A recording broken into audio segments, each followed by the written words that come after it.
In fluid mechanics, that is the study of fluids which are at rest and fluids which are in motion. And generally we see fluids in rest, fluids at rest in ponds. Generally we see in ponds, in tanks. So fluids are at rest. Then fluids in motion. Fluids in motion we see in pipes, turbines, pumps. So these are fluids in motion. In this lecture we will see about flow through pipes. And flow through pipes, generally flow can be occurred in pipes and open channel. So what is the difference between them? In case of pipes, the structures are called as pipes, where the fluid is totally filled in this, that is called as pipe. And the same structure, if it is partially filled, that is called as open channel. In open channel there is a free surface for liquid, but in pipes there is no free surface, and in open channel there is a free surface. And here atmospheric pressure will be acting. Atmospheric pressure will be acting on this open channel. So the fluid is under atmospheric pressure, but in pipes there may be more than atmospheric pressure present. This flow can be laminar and turbulent. What is laminar and what is turbulent? In laminar flow, if this is the pipe, the fluid flows in layer by layer. The fluid flows layer by layer and there is no disturbance created. So layer by layer the molecules are in the same direction. So whereas in turbulent flow, the particles are travel in a haphazard manner. So this one in this way, this particle here, this particle here, this here. So in different manner they will be traveling, and there is a random motion of this fluid particles, that is called as turbulent flow. So how to differentiate this laminar flow and turbulent flow? In when the fluid is flowing through pipe, it is said to be laminar if Reynolds number is less than 2000. So if Reynolds number is less than 2000, that is called as laminar flow. If Reynolds number is greater than 4000, that is called as turbulent flow. So what in between 2000 and 4000? If Reynolds number lies between 2000 and 4000, that is called as transition flow. So in this range, the fluid converts from laminar to turbulent flow, that is called as transition flow. So firstly, Reynolds, before inventing this number, he discovered that the laminar or turbulent, that flow depends on geometry of the pipe, surface roughness of the pipe, flow velocity of the fluid, surface temperature, and type of the fluid. So he discovered that this type of flow depends on these parameters. And later he concluded that the laminar or turbulent flow mainly depends on inertial and viscous forces, and he gave a number called Reynolds number by his name, and that is equal to ratio of inertial forces to viscous forces, inertial forces by viscous forces, and that is equal to Reynolds number is equal to rho v dh by mu. So this is Reynolds number. So what is rho? Rho is density of the fluid, v is average velocity of the fluid, dh is equal to hydraulic diameter of the pipe, hydraulic diameter,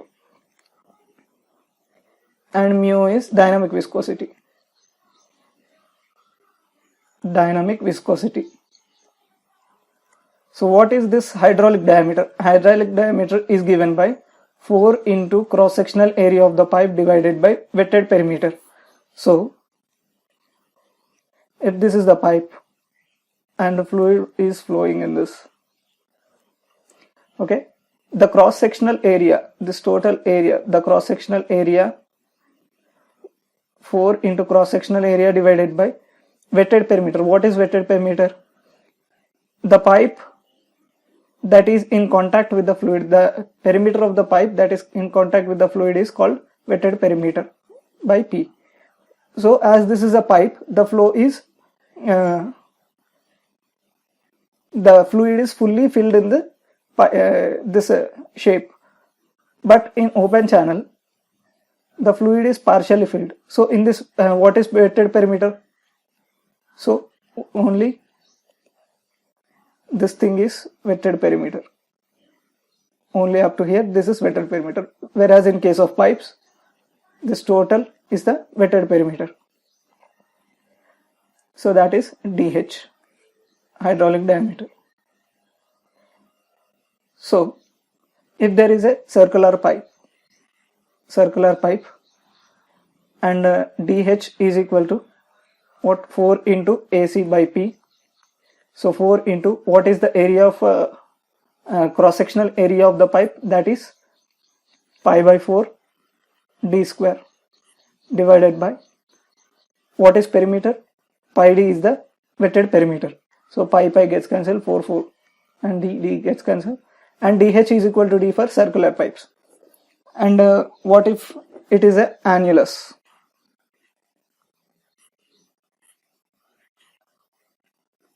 So the fluid is flowing in this. So the fluid is flowing in this concentric space. So DH is equal to 4 AC by P. So 4 into what is cross-sectional area? So this total is the area that the fluid is filled in this. So 4 into that area will be pi by 4 capital D square minus small d square. So capital D is this one and small d is the smaller one. So divided by perimeter. What is the perimeter? So this outside perimeter and inside perimeter, that is the wetted perimeter. So outside perimeter is pi into D plus pi into small d is inside perimeter. So 4 gets cancelled and pi gets cancelled. So d square minus d square divided by d plus d. So this can be written as d plus d into d minus d by d plus d. So d plus d, this one gets cancelled, and the remaining is d minus d. So d, capital D minus small d is hydraulic diameter for annular section. So what if it is a square section? If it is a square section, so DH is equal to 4 AC by P. So 4 into cross-sectional area is, this is a cross-sectional area is A square divided by perimeter is 4 into A. So 4 gets cancelled, 4A, 1A gets cancelled. So DH is equal to A for square section. What if it is a rectangular section? So this is A, this is B. DH is equal to 4 AC by P. So 4 into area of cross section is A into B, and perimeter of cross section is 2A plus 2B. So that is 2 into A plus B. So 2 and 2. 2AB divided by A plus B. So 2AB divided by A plus B is DH. And so that is the Reynolds number. That is about Reynolds number. And when the fluid is flowing through pipe, there will be losses. We have seen that Bernoulli's equation for real flows. So for ideal flows, it was P1 by W plus V1 square by 2G plus Z1 is equal to P2 by W plus V2 square by 2G plus Z2. So this is what we have seen for ideal flows. But for real flows, there will be losses. If the flow is from section 1 to section 2, so here the energy will be more, and here the energy will be less than 1, less than the energy at section 1. So where the losses should be added, here the losses should be added. and this is represented as head loss. So this head loss can be major loss or minor loss. So the major losses are those which are due to friction. So the friction of the pipe will be present, and due to that friction there will be a loss. And minor losses are considered if minor loss is greater than 5% of major loss. So if major loss, major head loss is some 20 meter is the major head loss. So if the minor head loss is 5% of 20 means 5 by 100 into 20. So if if the minor loss is 1 meter, then it can be considered. If the minor loss is less than less than 1 meter, then it cannot be considered as a loss. So first let us see minor losses. Just remember this formula. So minor losses due to pipe bends and fittings, this can be considered as minor losses. So here first one is sudden expansion. If there is a sudden expansion in this, so the fluid is flowing and there is a sudden expansion, due to this the flow will be in this way. So this is called sudden expansion. So for this sudden expansion, head loss HL, I am representing with HL. HL is equal to V1 minus V2 whole square divided by 2G.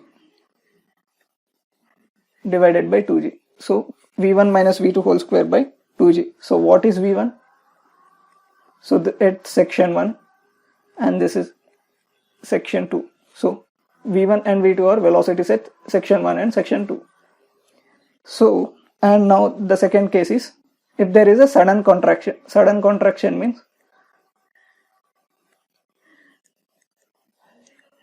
so the fluid enters this smaller cross section in this way. So here the section 1 is, this is section 1 and this is section 2. So here head loss is equal to 0.5 V2 square by 2G. So remember this formula directly. So V2 is at section 2, 0.5 V2 square by 2G. And at entrance of the pipe from reservoir, this is the reservoir and this is free surface.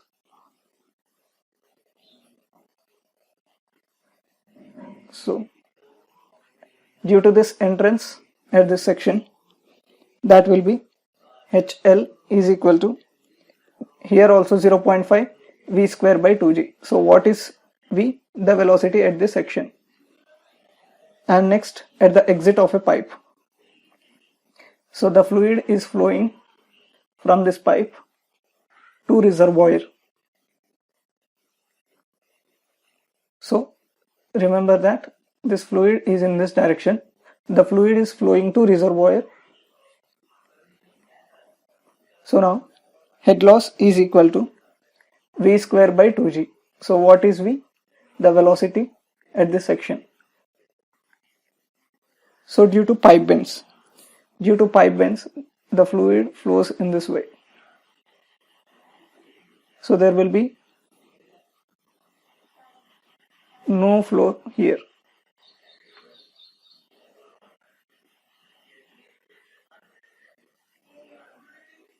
So there will be a separated flow. So some fluid particles rotate like this, rotate in this. So that is called as separated flow. So we need to bother about that. And head loss is equal to K into V square by 2G. K into V square by 2G. So what is K here? K is equal to bend loss coefficient. Bend loss coefficient. That is K. That value is given and we need to find the head loss. So we have seen about minor losses. Now comes the major part, that is major losses. So these major losses are given by two scientists, one is Darcy and one is Chasey. So Darcy-Weisbach formula, and he said that this friction in pipe, friction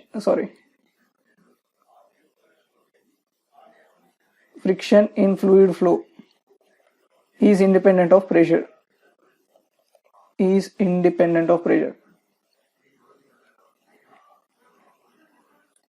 So he said that it is independent of pressure, and he gave friction head loss, that is equal to FLV square by 2GD.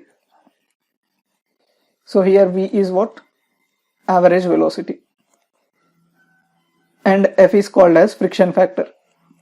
This friction factor is equal to 64 by Reynolds number. This is for laminar flow, and this F is equal to 0.316 divided by Re power 1 by 4 for turbulent flow.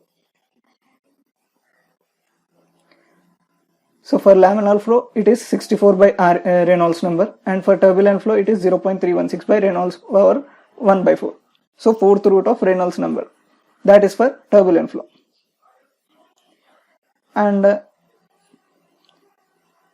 so for circular pipes, FLQ square divided by 12 d power 5 for circular pipes. So this is also the formula. So how did we get this? So Q is equal to area into velocity, and area is equal to pi by 4 d square. So that's how we got it. FLQ square divided by 12 d power 5. And what else? Yeah, sometimes instead of a friction factor, coefficient of friction will be given. Coefficient of friction. I am representing it with F dash. So F dash is coefficient of friction. If that is given, that will be equal to F divided by 4. Friction factor by 4 is equal to coefficient of friction.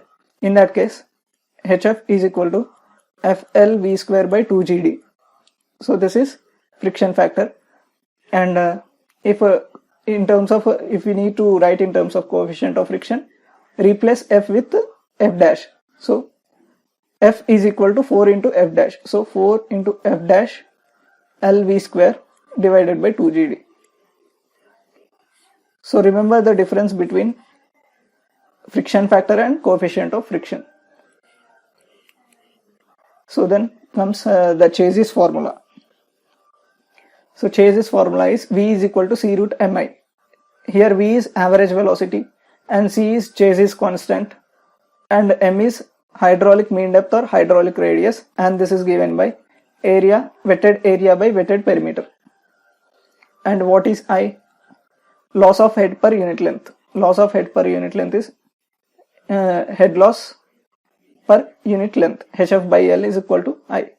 So slope of hydraulic gradient line. We will see what is a hydraulic gradient line in the next video. This is very important one, hydraulic gradient line. So from this we can write V is equal to C root, what is M? A by P into HF by L. So if we square it, V square is equal to C square A by P into HF by L.